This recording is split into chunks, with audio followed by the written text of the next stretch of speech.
আসসালামু আলাইকুম ভিউয়ার্স, আপনারা দেখছেন learn with Hridoy YouTube channel. তো ভিউয়ার্স, আজকে আমাদের ওয়েবসাইট ডিজাইন HTML এর 18 নম্বর টিউটোরিয়াল। তো আজকে আমরা মূলত আলোচনা করব HTML টেবলে কিভাবে অর্ডার লিস্ট, আনঅর্ডার লিস্ট এবং হাইপারলিংক তৈরি করা যায়। তো ভিউয়ার্স, আপনারা যারা ওয়েবসাইট ডিজাইন এবং ডেভেলপমেন্টের কাজ শিখতে যাচ্ছেন, এখন আমার চ্যানেলটি সাবস্ক্রাইব করেননি, তারা অবশ্যই আমার চ্যানেলটি সাবস্ক্রাইব করে পাশে থাকা বেল আইকনটি এনাবল করে রাখবেন, যাতে পরবর্তীতে কোনো ভিডিও আপলোড করার সাথে সাথে আপনারা নোটিফিকেশন পেয়ে যান। এবং আপনাদের এই সাপোর্টটুকু আমাকে পরবর্তীতে আরও ভিডিও বানাতে বেশ উৎসাহিত করবে। এবং আপনারা যারা নতুন আমার এই চ্যানেলের এই ভিডিওটি প্রথম দেখছেন আজকে, তারা অবশ্যই আমার এই চ্যানেলের প্লেলিস্ট থেকে ভিডিওগুলো সিরিয়ালি দেখে আসবেন, তারপর এই ভিডিওটি দেখবেন। তো ভিউয়ার্স, আজকে আমরা একটু দেখে নেই HTML টেবলে আমরা কি করব। আজকে ওয়েব ডিজাইন কোর্স, এটা মূলত আমরা এই যে লিস্টিংটা টেবিলে আমরা কি দিয়ে করব, আমরা এই টেবিলে এটা অর্ডার লিস্ট দিয়ে করব, আর এটা আমরা আনঅর্ডার লিস্ট দিয়ে করব। আর এই কাজটা আমরা কিভাবে করব, এটা হাইপার লিঙ্ক দিয়ে আমরা এখানে লিঙ্ক ক্রিয়েট করব, যেখানে লিঙ্কের উপর ক্লিক করলে যাতে কোনো একটা আমাদের ওই লিঙ্কে নির্দিষ্ট একটা লিঙ্কে নিয়ে যায়। ঠিক আছে, আজকে আমরা মূলত এই বিষয় নিয়ে আলোচনা করব, এগুলো কিভাবে একটা HTML লিখতে হয় এবং এগুলো HTML কিভাবে কাজ করে সেই বিষয় নিয়ে আজকে আমরা এখন আলোচনা করব। তো প্রথমে আমাদেরকে একটা HTML ফাইল নিতে হবে। তো আমি একটা HTML ফাইল নিয়ে নিচ্ছি,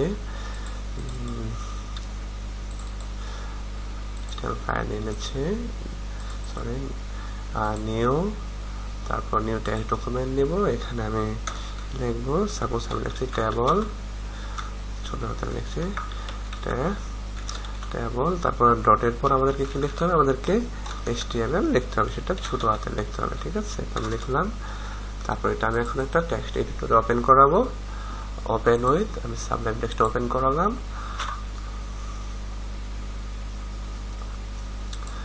তো সাবলাইম টেক্সট ওপেন করার পর আমাকে কি করতে হবে, আমাকে একটা HTML5 এর ডিক্লারেশনটা দিতে হবে। HTML আমি ডিক্লারেশনটা দিয়ে দিলাম, টাইটেল একটা দিয়ে দিচ্ছি, আমি সাপোজ আমি দিয়ে দিচ্ছি টেবল নামে একটা টাইটেল দিয়ে দিলাম। তারপর এখন আমাদেরকে যা করতে হবে, আমাদেরকে বডি ট্যাগের মধ্যে সমস্ত কোডিংগুলো করতে হবে। তো আমাদেরকে একটা টেবল ক্রিয়েট করার জন্য আমাদেরকে প্রথমে কি করতে হবে, আমাদেরকে একটা টেবল ট্যাগ নিতে হবে। তো টেবল ট্যাগটা নিয়ে নিলাম। তো এখন আমরা টেবলের বর্ডার হাইটটা দিয়ে দেই, আমরা বর্ডার দিয়ে দেই, সাপোজ বর্ডার দিয়ে দিলাম আমি 2 পিক্সেল। তারপর বর্ডার কালার দিয়ে দেই, বর্ডার কালার দিয়ে দিচ্ছি আমি COLOR, বর্ডার কালার দিয়ে দিচ্ছি ইকুয়াল টু ডাবল কোটেশনের মধ্যে আমি কালারটা দিয়ে দিচ্ছি। আমি সাপোজ আমি বর্ডার কালারটা দিয়ে দিচ্ছি রেড, আর এই রেড দিয়ে দিলাম। ঠিক আছে, তারপর হাইটটাও দিয়ে দিই, আমি হাইট দিয়ে দিলাম, ডাবল ইকুয়াল টু ডাবল কোটেশনের মধ্যে আমি হাইটটা লিখে দেব। আমি হাইটটা সাপোজ আমি দিয়ে দিলাম 250 পিক্সেল। ঠিক আছে, 250 দিলাম, এবং উইথ দিয়ে দেবো আমি এখন আমরা ডিটেইলস উইথ দিয়ে দিলাম আমরা এখানে 300 পিক্সেল। ঠিক আছে, তো এখন আমাদের একটা টেবল ক্রিয়েট হয়ে গেছে। ঠিক আছে, এখন আমরা কি করতে পারি, টেবলটা আমাদের ক্রিয়েট হয়েছে অলরেডি। এখন আমরা এখানে আমাদেরকে প্রথমে কি নিতে হবে, আমাদেরকে একটা র নিতে হবে। তো র নেওয়ার জন্য আমাদেরকে টিআর নামে একটা ট্যাগ নিতে হবে। তো টিআর ট্যাগটা নিয়ে নিলাম আমরা, মানে টেবল র। তো এখানে আমাদেরকে যেহেতু উপরে লিখছি, আমাদের টেবল হেডিং নিতে হবে। ঠিক আছে, তো আমরা একটা টেবল হেডিং নেই, সাপোজ আমাদেরকে টেবল হেডিং নিতে হবে TH ট্যাগ দিয়ে। TH আমরা লিখছি ভিতরে, আমরা এখানে ভ্যালু লিখছি, সাপোজ আপনারা যা লিখবেন তাই শো করবে, ডিজাইন ফুল কোর্স। ঠিক আছে, আমি এটা লিখে দিলাম। তো এখন আমরা নিচে তো এখন এটা আপাতত আমি আরেকটা আমরা রো নেব। তো এটা নেব আমরা টিআর নিতে হবে প্রথমে, সরি এটা বড় হাতের হয়ে যাচ্ছে, টিআর নেব আমি। টিআর নেওয়ার পর ভিতরে আমি কি নেব, আর এটা টিডি নেব, সরি আর এটা টিডি নিলাম। টিডির মধ্যে আমরা কি লিখতে পারি, সাপোজ এখন আমাদের প্রথম আমরা দেখব যে আমরা একটা টেবলে কিভাবে আমরা অর্ডার লিস্ট তৈরি করতে পারি। সাপোজ আমরা এটা সেভ করি, সেভ করলাম। সেভ করার পর এখন আমরা এটা ব্রাউজারে ওপেন করে দেখি, ওপেন ফাইল। তো আমি এই ফাইলটা আমি ব্রাউজারে ওপেন করালাম। ঠিক আছে, আমি গুগল ক্রোমে ওপেন করে নিলাম।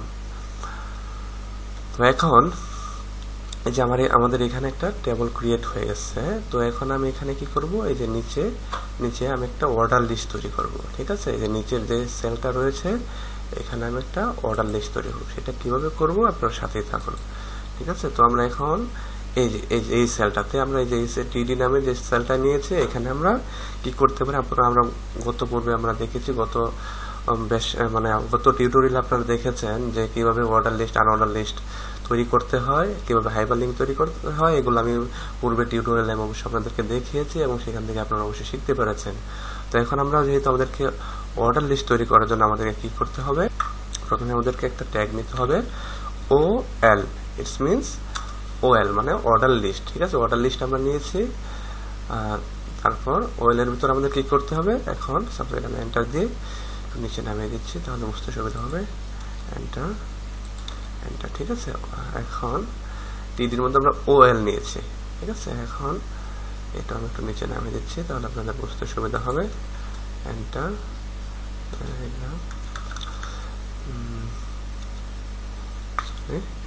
এখন কি করছি, এন্টার। আচ্ছা, ওয়েলটা আমি আবার নিয়ে নিই, ঠিক আছে। লক্ষ্য করুন, আমরা কি করেছি, প্রথমে একটা টিআর মানে টেবল র নিয়েছে, ঠিক আছে। তারপর টিডি নিয়েছে, টিডির মধ্যে আমরা কি করব, টিডির মধ্যে একটা স্পেস করে নিলাম যাতে আপনাদের বুঝতে সুবিধা হয়। এই জন্য আমি মূলত এটা স্পেসটা নিয়েছি। আমরা কি করেছি, প্রথম টিআর শুরু করেছি, শেষ করেছি, মানে একটা টেবল র নিয়েছি। তারপর টিডি নিয়েছি আমরা, টিডি মানে টেবল ডাটা নিয়েছি, ঠিক আছে। এখানে একটা সেল তৈরি করার জন্য আমরা টিডি নিয়েছি। এখন এই টিডির মধ্যে আমরা কি করব, আমরা অর্ডার লিস্ট তৈরি করব। তো কি করতে হবে, আমাদেরকে সিম্পলি OL নিতে হবে।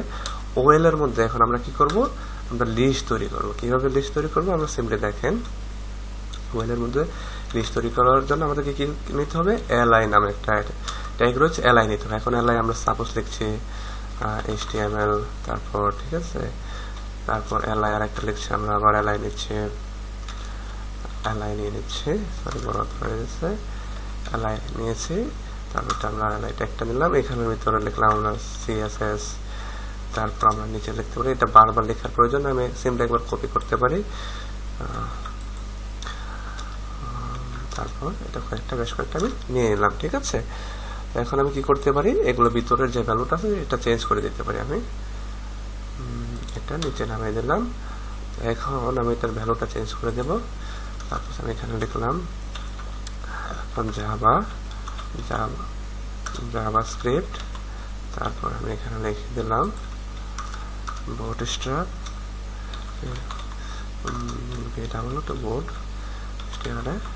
bootstrap। তারপর আমি নিচে লিখে দিচ্ছি, এখানে লিখে দিচ্ছি jQuery, ঠিক আছে। তো এখন আমরা এটা সেভ করব। সেভ করার পর এখন আমরা ব্রাউজারে এটা রিফ্রেশ করে দেখব এটা কি রকম আসছে।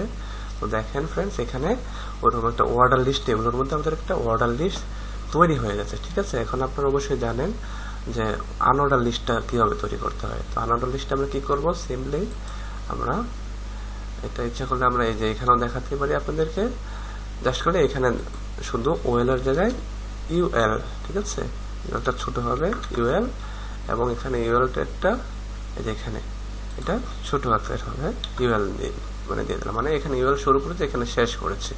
এটা যদি সেভ করি, সেভ করার ব্রাউজারে রিফ্রেশ করি, তো দেখেন এটা আনঅর্ডার লিস্ট হয়ে গেছে, ঠিক আছে। তো এখানে এগুলো ভ্যালু কিভাবে চেঞ্জ করতে, এগুলো এই যে সাইডের যে আইকনগুলো আছে এগুলো কিভাবে চেঞ্জ করতে হয় সেগুলো আমি টিউটোরিয়ালে দেখিয়েছি, ঠিক আছে। আপনারা এগুলো ইজিলি চেঞ্জ করতে পারবেন। তো এখন আমি আপনাদেরকে দেখাবো যে কিভাবে হাইপারলিংক তৈরি করতে হয়। সিম্পলি সাপোজ এই টেবিল এটা ক্লোজ করে দিয়ে আমরা নতুন করে একটা টেবিল নেই, এটা এখানে থাক, আমরা নতুন করে একটা টেবিল নিয়ে নিচ্ছি নিচে, ঠিক আছে। আমরা নিচে টেবিল নিয়ে নিচ্ছি, এখানে আমরা কি করছি,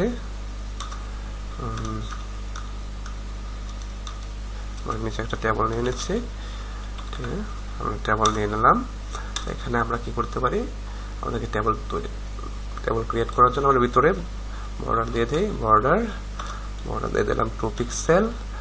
তারপর আমি কি করব, তারপর আমি দিয়ে দিই বর্ডার কালার দিয়ে দিই, বর্ডার কালার দিয়ে দিলাম ইকুয়াল টু ডাবল কোটেশনের মধ্যে আমি এটা কালার দিয়ে দিলাম আমি গ্রিন। তারপর বাস আমাদের এটা হয়ে গেছে, এবং এটা আমি একটু অ্যালাইনমেন্টটা সেন্টারে দিয়ে দেই, তাহলে এটা আমাদের সেন্টারে শো করবে আমাদের টেবিলটা, ঠিক আছে। সেন্টার দিয়ে দিলাম। এখন আমাদের টেবিলটা অলরেডি ক্রিয়েট হয়ে গেছে। এখন আমাদের টেবিলের মধ্যে প্রথমে কি করতে হবে, একটা র নিতে হবে, ঠিক আছে। টিআর দিয়ে আমরা একটা র নেব। রর মধ্যে আমরা কি করবো, যেহেতু হেডিং অপশনে আমরা টিএস নেব, আমরা টিএস হেডিং এর জন্য টিএস এর আমরা কি লিখলাম, সাপোজ আমরা যেহেতু হাইপার লিঙ্ক তৈরি করতে যাচ্ছি, সাপোজ আমরা কয়েকটা লিঙ্ক এখানে আমরা করব, এখানে শো করাবো। তো আমরা সাপোজ কি লিখতে পারি,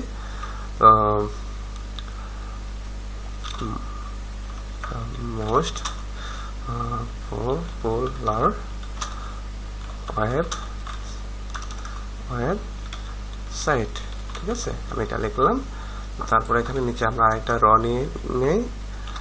আমি জাস্ট করে আপনাদেরকে প্র্যাকটিক্যালি বোঝানোর জন্য এটা করছি। আপনারা আপনাদের প্রয়োজন অনুযায়ী র নেবেন এবং প্রয়োজন অনুযায়ী ভিতরে যে ডাটাগুলো দিবেন, আপনাদের যেভাবে মানে ওয়েবসাইটে প্রয়োজন হয় সেভাবে আপনারা দেবেন, ঠিক আছে। তো আমি এখানে এখন কি করতে পারি, টিআর নেব একটা।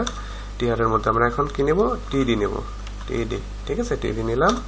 তো এখন জিনিসটা ইজিলি বোঝার জন্য আমি কি করি, এটা একটু জায়গা করে নিই, ঠিক আছে, বোঝার সুবিধার্থে, ঠিক আছে। এখন আমরা এই টিডির মধ্যে আমরা কি করব, হাইপার লিঙ্ক তৈরি করব, বিভিন্ন লিঙ্ক এখানে আমরা নিয়ে আসবো। তো হাইপার লিঙ্ক তৈরি করার জন্য আমাদেরকে কি করতে হয়, অ্যাঙ্কর ট্যাগ লিখতে হয়। তো অ্যাঙ্কর ট্যাগ কি, অ্যাঙ্কর ট্যাগ হচ্ছে এ দিয়ে অ্যাঙ্কর ট্যাগটা লিখতে হয়, ঠিক আছে। এই অ্যাঙ্কর ট্যাগ এ ট্যাগটা এখানে শুরু করলাম এবং এখানে ক্লোজ করলাম। এ ট্যাগের মধ্যে আমাদেরকে কি করতে হবে, এসরেফ মানে এখানে একটা লিঙ্ক দিতে হবে। তো এখানে আমরা যে লিঙ্কটা দেব সেই লিঙ্কে সেটা কাজ করবে। আমরা এখানে সাপোজ দিয়ে দিচ্ছি, আমরা আমাদেরকে প্রথমে কি লিখতে হবে, লিঙ্ক লেখার নিয়ম হচ্ছে আমাদেরকে HTTP, তারপর কি দিতে হবে, আমাদেরকে h2 দিতে হবে, h2 দেওয়ার পর স্ল্যাশ, তারপর আমরা সে মানে যে ওয়েবসাইটটা লিঙ্ক দেবো সেই ওয়েবসাইটে সেটা প্রবেশ করবো। আমরা সাপোজ দিয়ে দিচ্ছি google.com দিয়ে দিচ্ছি আমি, ঠিক আছে, google.com। তারপর এখন আমি যদি এটার ভিতরে লিখে দিই গুগল, তখন এটা ব্রাউজার গুগল শো করবে, গুগল, ঠিক আছে, ব্রাউজার এটা গুগল শো করবে। তো একটা আমি লিঙ্ক ক্রিয়েট করে ফেললাম। তো আমরা আরো কয়েকটা লিঙ্ক ক্রিয়েট করতে পারি, এইসব টিডির মধ্যে করতেছি আমরা, ঠিক আছে। তো এখন আমরা আরেকটা লিঙ্ক তৈরি করে এখানে অ্যাঙ্কর ট্যাগ দিলাম। অ্যাঙ্কর ট্যাগ দিয়ে আমরা এখানে লিখতে পারি HTTP স্ল্যাশ, তারপর এখানে আমরা দিয়ে দিচ্ছি সাপোজ ইয়াহু দিলাম, yahoo.com দিয়ে দিলাম, ঠিক আছে। তারপর আমরা ভিতরে লিখে দিলাম ইয়াহু, ঠিক আছে। এখন আমরা এখানে আমাদেরকে আরেকটা কি কাজ করতে হবে, আমাদেরকে লিঙ্কের আগে আমাদেরকে আরেকটা ইয়ে দিতে হবে, www ডট দিতে হবে, ঠিক আছে। তারপর এখানে আমরা কি দেবো, www ডট, ঠিক আছে। এখন আমরা নিচে আরেকটা লিঙ্ক ক্রিয়েট করি। আমরা কি করব, প্রথমে একটা অ্যাঙ্কর ট্যাগ নিব, অ্যাঙ্কর ট্যাগ নিলাম, তারপর এসরেফ দিয়ে দিলাম। সাপোজ আমরা এখানে আমাদের প্রথমে HTTP, তারপর h2 স্ল্যাশ, এগুলো হচ্ছে লিঙ্ক লেখার নিয়ম। তারপর হচ্ছে আমরা www ডট, সাপোজ আমরা ইউটিউব দিতে পারি, youtube.com দিয়ে দিলাম আমরা, ঠিক আছে। তারপর এখন আমরা যদি এখানে ভিতরে লিখি ইউটিউব ব্রাউজার এটা শো করবে এবং লিঙ্ক আকারে সেখানে ক্রিয়েট করে সেই লিঙ্কে প্রবেশ করবে, ঠিক আছে। এখন আমরা এটা যদি সেভ করি, সেভ করার পর ব্রাউজারে রিফ্রেশ করি, তখন দেখেন এই যে এখানে একটা চলে আসছে, এখানে একটা টেবল চলে আসছে, কিন্তু হাইড দেওয়া হয়নি, তাই এটা ছোট, এতটুকু মানে ছোট আকারে আসছে। তো আমরা কি করতে পারি, এখানে আমরা এই টেবলের মধ্যে আমরা হাইড দিতে পারি। আমরা সাপোজ হাইড দিয়ে দিচ্ছি, এসে হয় হাইড দিয়ে দিচ্ছি, আমরা হাইড দিয়ে দিচ্ছি, সাপোজ আমরা 200 পিক্সেল দিলাম এবং উইথ দিয়ে দিচ্ছি WIDTS, উইথ দিয়ে দিচ্ছি আমি এখানে 250 পিক্সেল দিয়ে দিচ্ছি আমি, ঠিক আছে। এখন সেভ করি, সেভ করার পর ব্রাউজার এটা রিফ্রেশ করবো, ঠিক আছে। তো দেখেন এখানে লাইন ব্রেক দিইনি, তাই এটা এভাবে চলে আসছে। আমি যদি লাইন ব্রেক দিই তখন এটা নিচে আসবে, ঠিক আছে। তো এখানে দেখেন লিঙ্ক ক্রিয়েট হচ্ছে, এখানে ক্রিয়েট করে কিন্তু এই যে গুগলে ক্রিয়েট করলাম, গুগলে চলে গেছে, ঠিক আছে। তো আবার যদি ইয়াহুতে ক্লিক করি, তাই ইয়াহুতে চলে যাবে। এগুলো হচ্ছে লিঙ্ক ক্রিয়েট করার সিস্টেম, ঠিক আছে। তো এখন আমি কি করতে পারি, এখন আমি লাইন ব্রেক দিয়ে দেখাই। এখানে লাইন ব্রেক দিয়ে যদি দেই আমি, বিআর দিয়ে দিলাম, আমি ক্লোজিং বিআর ক্লোজ করলাম, ঠিক আছে। আমি এখানে প্রত্যেকটাতে লাইন ব্রেক দিয়ে দিচ্ছি। তারপর এখানে আমি লাইন ব্রেক দিয়ে দিলাম, লাইন ব্রেক দিয়ে দিচ্ছি। ঠিক আছে, এখন আমি যদি ব্রাউজার এটা সেভ করি, কন্ট্রোল সেভ করলাম, তারপর এটা আমরা যদি ব্রাউজারে লোড করি, রিফ্রেশ করলাম, তো দেখেন এটা নিচে নিচে চলে আসছে। এখন এটা দেখতে সুন্দর লাগছে অনেকটা। আমরা এখানে ক্লিক করলে যে কোনো, এই যে গুগলে ক্লিক করছি, গুগলে নিয়ে যাচ্ছে। ঠিক আছে, মূলত এটাই হচ্ছে মানে লিঙ্ক ক্রিয়েট করার সিস্টেম হচ্ছে এইটাই মূলত। ঠিক আছে, এইভাবে আপনারা হাইপার লিঙ্ক ক্রিয়েট করবেন। কারণ আপনারা যে টেক্সট এটা সেগুলো সেন্টারে নিয়ে আসতে পারবেন। এটা কিভাবে আনবেন এটা আমি দেখিয়েছি কতগুলো আপনাদেরকে, এটা ইজি। তো আমরা কি করবো, টেবল ট্যাগের মধ্যে আমরা একটা স্টাইল নামে একটা অ্যাট্রিবিউট দেবো। ঠিক আছে, স্টাইল স্টাইল নামে অ্যাট্রিবিউট দেবো। সেখানে আমরা লিখে দেবো টেক্সট অ্যালাইন, টেক্সট অ্যালাইন আমরা লিখে দেবো সেন্টার, CNTER সেন্টার। ঠিক আছে, সেভ করবো। সেভ করার পর তারপর ব্রাউজার রিফ্রেশ করবো, তো দেখেন এটা সেন্টারে চলে আসছে। ঠিক আছে, আপনার ইচ্ছা করলে এই লেখার টেক্সটের সাইজ ইচ্ছা কমা বাড়া করতে পারবেন এবং এই টেবলটা বিভিন্ন ডিজাইন করতে পারবেন। এগুলো সব ইজি। ঠিক আছে, ইজি ম্যাটার, তেমন ঝামেলা নেই, আপনারা সেগুলো ইজিলি করতে পারবেন। আশা করি ভিডিওটি আপনারা বুঝতে পারছেন। যদি ভিডিও কোথাও আপনাদের বুঝতে সমস্যা হয় এবং আপনারা কাজ করতে গিয়ে মানে আটকে পড়েন, তাহলে অবশ্যই আমাকে ভিডিও কমেন্টে অবশ্যই আমাকে জানাবেন এবং আমি সেগুলো সমাধান দেওয়ার চেষ্টা করব। ঠিক আছে ফ্রেন্ড, তো আপনারা কেউ আপনাদেরকে আমি সিস্টেম শিখিয়ে দিচ্ছি। আপনারা আমার এই ভিডিওটি মানে একটা মিনিমাইজ করে এক সাইড দিয়ে দেখবেন, আরেক সাইডে আপনারা আপনাদের টেক্সট এডিটর মানে ওপেন করে সেটা সাইডে রেখে দেবেন। আমার ভিডিও দেখবেন আর সেখান থেকে আপনারা কোডিং করতে থাকবেন। ঠিক আছে, ভিডিওটা দরকার করে পজ করে একটু দেখবেন আর একটু করে আপনারা কোডিংটা লিখতে থাকবেন, তাহলে আপনাদের সুবিধা হবে। ঠিক আছে, তো ভিডিওটি ভালো লাগলে অবশ্যই শেয়ার দিবেন এবং অবশ্যই আপনাদের বন্ধুদের মধ্যে শেয়ার করতে বিষয়টা ভুলবেন না। এবং আপনারা অবশ্যই চ্যানেলটি সাবস্ক্রাইব না করলে অবশ্যই চ্যানেলটি সাবস্ক্রাইব করে রাখবেন, কারণ আপনাদের এই অল্প অল্প করে এই সাপোর্টটুকু আমাকে ভবিষ্যতে আরো নতুন নতুন ভিডিও বানাতে বেশ উৎসাহিত করবে। তো ভিডিওটি দেখার জন্য আপনাদেরকে অসংখ্য ধন্যবাদ।